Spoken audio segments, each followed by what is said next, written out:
मैं ज्योतिर्विद डॉक्टर गजेंद्राचार्य, प्रकाशक विशाल ज्योतिष कार्यालय 20-30/3 बोध गया मठ, बैजनाथा कमच्छा, वाराणसी से यूट्यूब चैनल के माध्यम से अपने सभी सब्सक्राइबर लोग के लिए तथा संपूर्ण देशवासियों के लिए अपनी 25 रचनाओं में यह स्वर्णिम रचना बृहद ज्योतिष रहस्य है, जो कि 5151 पृष्ठों में 5005 कुंडलियों से युक्त शुद्ध हिंदी भाषा में 5 खंडों में विभक्त है। इस ज्योतिष महाग्रंथ बृहद ज्योतिष रहस्य को इतनी कलम अर्थात 525 कलम से मेरे द्वारा रचना हुई है।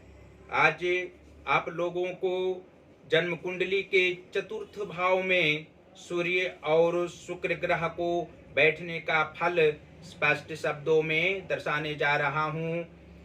जन्म कुंडली का चतुर्थ भाव में सूर्य तथा शुक्र के मेल से जातक विशेष रूप से पारिवारिक जीवन में निरंतर सहृदयता दिखाने वाले होते हैं। अपनी शक्ति की उपयोगिता कभी कभी करने वाले तथा जीवन में कोई ऐसा कार्य यह नहीं जातक करेगा जिससे कर्म क्षेत्र में किसी स्वजन को कष्ट पहुंच सके तथा इससे कभी भी सज्जन को नहीं हानि होगी। सूर्य और इससे किसी भी सज्जन को नहीं हानि होगी। सूर्य और शुक्र दोनों अलग अलग फल देते हैं स्वतंत्र रूप से, लेकिन बृहस्पति से ज्यादा लाभ हो सभी कालों में जातक को प्राप्त होगा। पुत्र सुख के अलावा दाम्पत्य सुख में मिठास सदैव बनी रहेगी। चंद्र के भाव होने से सूर्य जातक को विद्या अध्ययन में संरक्षक के रूप में सदैव विराजमान रहेंगे तथा इससे इसके पुत्र को भी नित्य सहायता करते हुए विद्वान की दर्जा प्रदान करेंगे। उच्च शिक्षा ग्रहण करके शिक्षा क्षेत्र में प्रवक्ता व आचार्य के पद प्राप्त करने वाले ये जातक ज्ञानवान और धनवान वृद्धावस्था तक अवश्य होते हैं। शुक्र की अधिकता धन प्राप्ति के क्षेत्र में विशेष रूप से रहेगी। माता एवं सुहृद जनों को सुख यहाँ पर सूर्य एवं शुक्र के मेल से जातक जीवनों पर्यंत हर प्रकार से निसंकोच होकर प्रदान करेंगे और आत्मिक शांति इस जातक को हर वक्त मिलेगी। निरंतर अपनी माता को अंतरात्मा में बसाकर उत्तम कार्य करने की आदत होती है। और स्पष्ट शब्दों में यह भी आप लोग जान सकें कि जन्म कुंडली के लाभ हो वह ऐश्वर्य भाव के स्वामी शुक्र ग्रह हों तथा विद्या व संतान भाव के स्वामी मंगल ग्रह हों, तो चतुर्थ भाव स्थित सूर्य और शुक्र के प्रभाव से जातक को मानसिक शांति पारिवारिक क्षेत्र में नहीं मिलती है, लेकिन कर्म क्षेत्र में आत्मिक सुख इन्हें प्राप्त होते रहते हैं। सभी प्रकार के कार्यों में भी रुचि रहा करती है। सहयोगी जनों से प्रेम प्राप्त होता है। गृह निर्माण कर्म क्षेत्र में करने वाले होते हैं।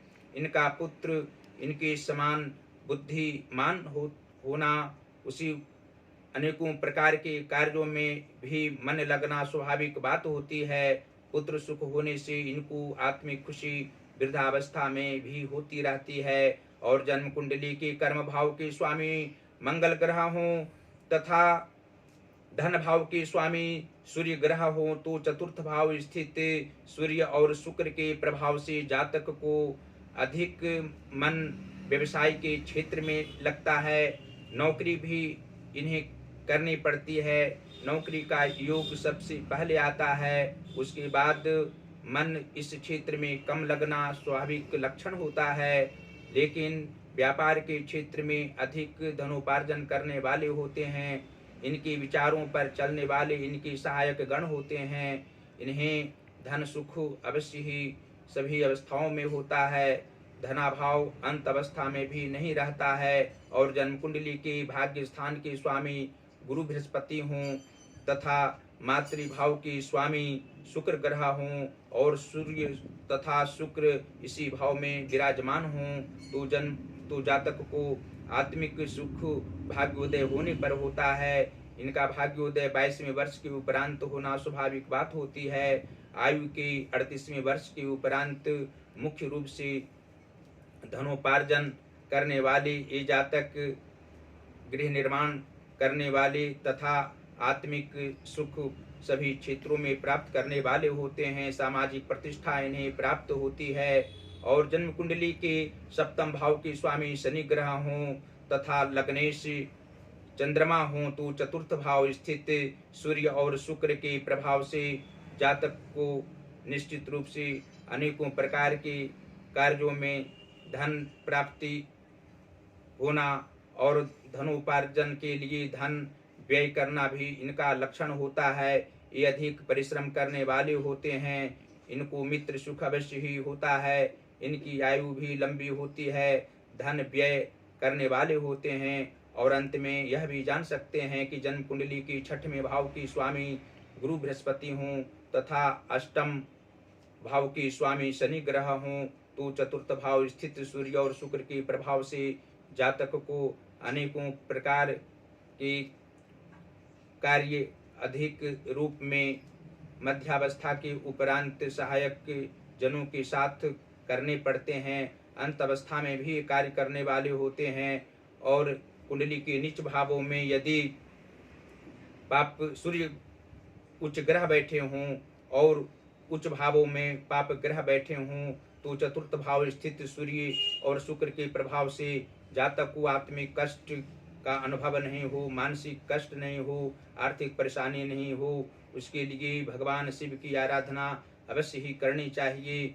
सूर्य की आराधना करने से आत्मिक सुख अवश्य ही प्राप्त होगा, शारीरिक कष्ट नहीं होगा और आत्मिक शांति भी अवश्य प्राप्त होगी। इस ज्योतिष महाग्रंथ को आप लोग अवश्य मंगवाएं। इसको मंगवाने से आप लोग को 100% सांसारिक क्षेत्र में लाभ प्राप्त होंगे। इसको पढ़कर अवश्य ही ज्योतिष शास्त्र का अनुभव ज्ञान प्राप्त होगा और अनेकों जन का कल्याण अवश्य करेंगे। ज्योतिष कार्य के अलावा प्रकाश की कार्य हम करते हैं।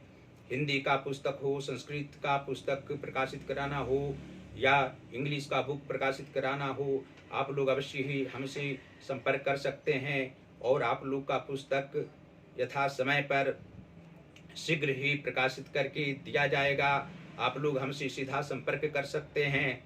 पहला संपर्क का नंबर है जो व्हाट्सएप नंबर है 94 51 22 87 और 47। दूसरा नंबर है जो हमारा पेटीएम नंबर है 88 40 76 17 और 92। गूगल पर भी हमारी सभी रचनाओं को आप लोग देख सकते हैं। प्रकाशक विशाल ज्योतिष कार्यालय हमारा वेबसाइट है और फेसबुक पर भी आप लोग हमारी सभी वीडियो को देख सकते हैं। फेसबुक का आईडी नंबर है प्रकाश गजेंद्राचार्य ज्योतिर्विद। इस आईडी को खोलेंगे तो अवश्य ही हमारी सभी वीडियो को आप लोग देखेंगे। आप लोग ज्योतिष महाज्ञान जो हमारा चैनल है उसको अवश्य ही सब्सक्राइब करें, घंटे का बटन दबाना कदापि ना भूलें और हमारी सभी वीडियो को लाइक करते रहें, शेयर करते रहें। देवाधिदेव महादेव आप लोगों को अवश्य ही अपनी कृपा दृष्टि प्रदान करते रहेंगे। आप लोग सदैव स्वस्थ रहेंगे, प्रसन्न रहेंगे, परिवारगण के साथ सुखानुभव नित्य दिन करते रहेंगे।